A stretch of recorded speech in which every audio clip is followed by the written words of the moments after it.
I'm thinking of ending things. It's just too much.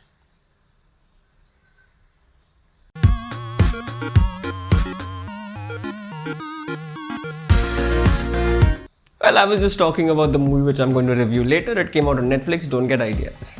But let's start with some of the biggest news this week. First up, The Rock and the Batman, the current Batman, Robert Pattinson, both have been tested positive for COVID-19. Rock and his entire family, though very, very disciplined and full of precautions, got it from a family friend who brought it home with them. So wear your masks and be safe. Robert Pattinson, we don't know how he got it, but what we do know is that he was in UK filming for the Batman, which the productions had just resumed after the whole pandemic lockdown. But the productions have been halted again because now the main lead himself has got corona. So, no one's invincible. Stay safe. Next up, remember Tiger King, that documentary on Netflix, and Carol Baskin? I ran him through that grinder, and it's like, I couldn't have run his hands through the grinder, much less a body. Yeah, that one. Well, she is now going to be on another show, and it's called Dancing with the Stars. That's right, she's going to be competing on season 29 of Dancing with the Stars. This is probably the first time I will actually be interested in a dancing show.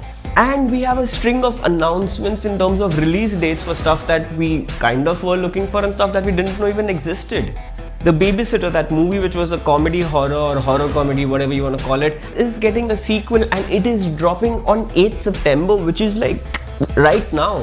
Samara Weaving is not there, but it's still gonna be fun because the trailer looks good, so yeah. Next up, Enola Holmes. A person or character which I didn't really know about before, is basically the sister of Sherlock Holmes, is going to be played by Levin from Stranger Things, and Sherlock Holmes is going to be played by Henry Cavill, and they're in a movie and that's coming out on Netflix later this month too. What is going on?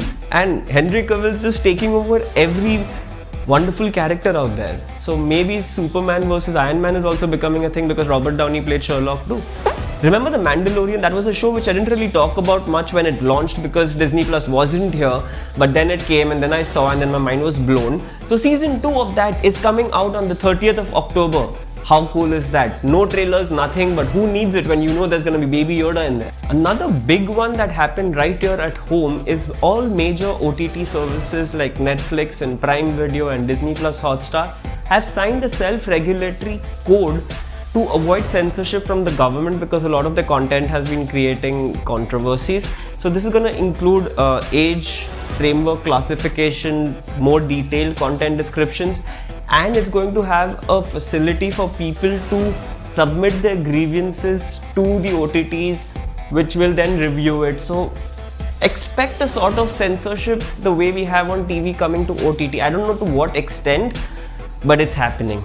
Finally, we're down to the stuff that we watched. We started the video with I'm Thinking of Ending Things. That's a movie which came on Netflix. It's made by director Charlie Kaufman, and he's the same guy who did Eternal Sunshine of the Spotless Mind, which kind of broke our minds. This movie does more of the same. You start watching it, firstly it's in a 4:3 aspect ratio, so that's already bizarre to the eye, and then the movie just goes in weird directions. Don't see the trailer, watch the movie. You might finish it wondering what the hell did you just watch. Maybe go to a YouTube video saying explained and it will blow your mind, and then you'll watch it again to understand what actually happened. So do give it a shot. It's a little lengthy at 2 hours 15 minutes, but once you get the meaning behind the movie, it just simply blows your mind. Next up, The Boys Season 2. It created a massive stir last time when it launched, almost parallel to the Umbrella Academy first season, and it was definitely better than Umbrella Academy at that point of time. But this time season 2 has dropped only the first 3 episodes. There are 5 more episodes to go and they're going to be dropped every Friday after this, I think. Well, I mean, 3 episodes in, it seems like it's doing more of what it did right in the first season. I'm still waiting to be impressed. There was a fun dig. I mean, they've been making a lot of digs at the superhero movies. Like last time there was What Cinematic Universe, which was a dig at Marvel Cinematic Universe. All of the 7 in the main boys are actually like rip-offs of popular superheroes from Justice League.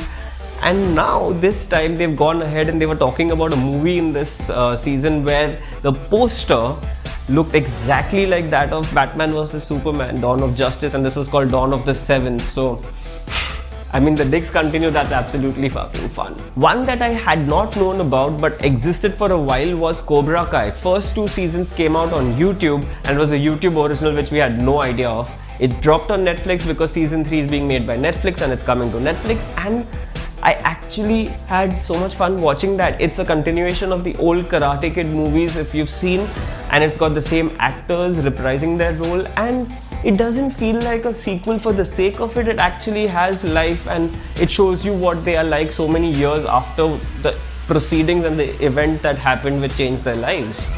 So watch Cobra Kai. And finally, I checked out The Gone Game on Woot, which was a show shot entirely in the pandemic at their respective houses, and I was surprised at how good it was. It's just 4 episodes of half an hour each. It's on Woot Select. It's a sort of murder mystery and it keeps you guessing till the end as to who did it. So if you have Woot Select, do watch it. I mean, it's a fun one. And that's it for this week from me on Geekout Weekly.